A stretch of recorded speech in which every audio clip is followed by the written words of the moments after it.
Guys, आज मैं आप लोगों के लिए आप लोग की हिंदी की कविता भिक्षुक जो कि सूर्यकांत त्रिपाठी निराला जी द्वारा लिखी गई है उसकी व्याख्या लेकर आई हूँ।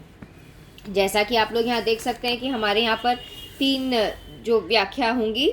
सबसे पहली व्याख्या है, वह आते तो टुक कलेजे से लेके पछताता पद पर आता। हिंदी के निराले कवि सूर्यकांत त्रिपाठी निराला द्वारा रचित भिक्षुक शिक्षक कविता से ली गई उपयुक्त पंक्तियों में कवि एक भिक्षुक की दयनीय दशा का चित्रण कर रहा है। निराला जी कहते हैं कि एक भिक्षुक हृदय में दुखी होता हुआ, पश्चाताप करता हुआ सड़क पर आ रहा है। लगता है उसे कई दिनों से खाने को कुछ नहीं मिला है, इसीलिए उसका खाली पेट पीठ से लगा हुआ सा लगता है। भूख, चिंता एवं दुख के कारण वह इतना कमजोर हो गया है कि लाठी के सहारे के बिना चलने में भी असमर्थ है, इसलिए वह लाठी के सहारे चल रहा है। वह मुट्ठी भर दाने पाने के लिए तथा उनसे अपनी भूख मिटाने के लिए अपनी फटी पुरानी झोली को फैला रहा है, अर्थात अपनी फटी पुरानी झोली को फैलाकर लोगों से मुट्ठी भर दाने देने की गुहार लगा रहा है। दूसरा पैरा है, 7 बच्चे से लेकर पीकर रह जाते तक। भिक्षु के साथ उसके 2 बच्चे भी हैं, वह भी अपना हाथ फैलाकर लोगों से भिक्षा मांग रहे हैं। बच्चे अपने बाएं हाथ से अपना पेट मल रहे हैं और दाहिने हाथ से लोगों से कुछ सहायता करने की प्रार्थना कर रहे हैं, अर्थात वे अपनी भूख को प्रदर्शित करके लोगों का ध्यान अपनी ओर आकर्षित कर रहे हैं।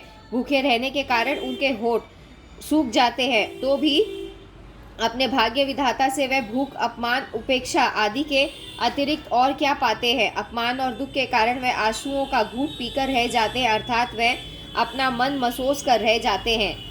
अंत का जो पैरा है, चाट रहे जूठी पत्तल से लेकर मैं खींच लूंगा।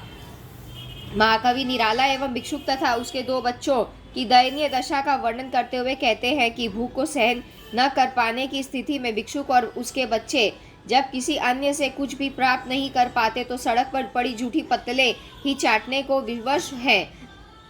भाव यह है कि सड़क पर जूठी पत्तलों पर बचा कुचा थोड़ा सा भोजन चाट कर वह अपनी भूख मिटाने का प्रयत्न कर रहे हैं। उस भिक्षु का दुर्भाग्य देखिए कि उन जूठी पत्तलों को भी कुत्ते उनसे झपट कर ले जाना चाहते हैं, अर्थात कुत्ते भी जूठी पत्तलें चाट रहे हैं।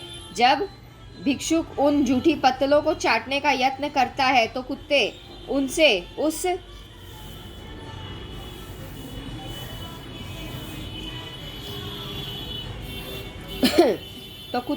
उस पत्तल को छीनने का प्रयास करते हैं तथा उस पर झपट पड़ते हैं। कवि स्पष्ट करना चाहता है कि भिक्षुक की दशा पशुओं से भी हीन है। कवि भिक्षुक के प्रति सांत्वना प्रकट करते हुए कहता है कि मेरे हृदय में भिक्षुक के लिए प्रेम का भाव है, इसी प्रेम के बल पर वह उसे अमरत्व प्रदान करना चाहते हैं। कवि भिक्षुक को अभिमन्यु के समान अपने अधिकारों से लड़ने की प्रेरणा दे रहा है। भाव यह है कि कवि भिक्षुक की दीनहीन दशा को जन जन तक पहुंचाने का प्रयास करेंगे तथा लोगों के मन में उसके प्रति सहानुभूति एवं करुणा के भाव जगाएंगे।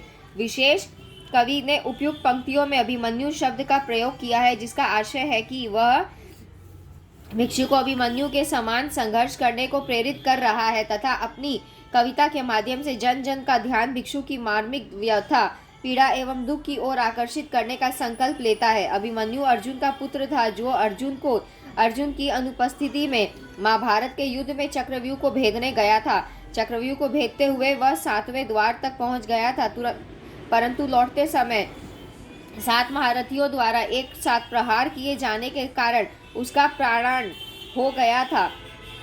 यद्यपि अभिमन्यु इस युद्ध में हार गया था, तथापि अपनी वीरता के कारण वह हार कर भी अमर हो गया था। सभी के द्वारा उसे प्रशंसा एवं सहानुभूति प्राप्त हुई। कवि की भी इच्छा है कि भिक्षु की दीनहीन दशा पर उसे समाज द्वारा सहानुभूति प्राप्त होगी।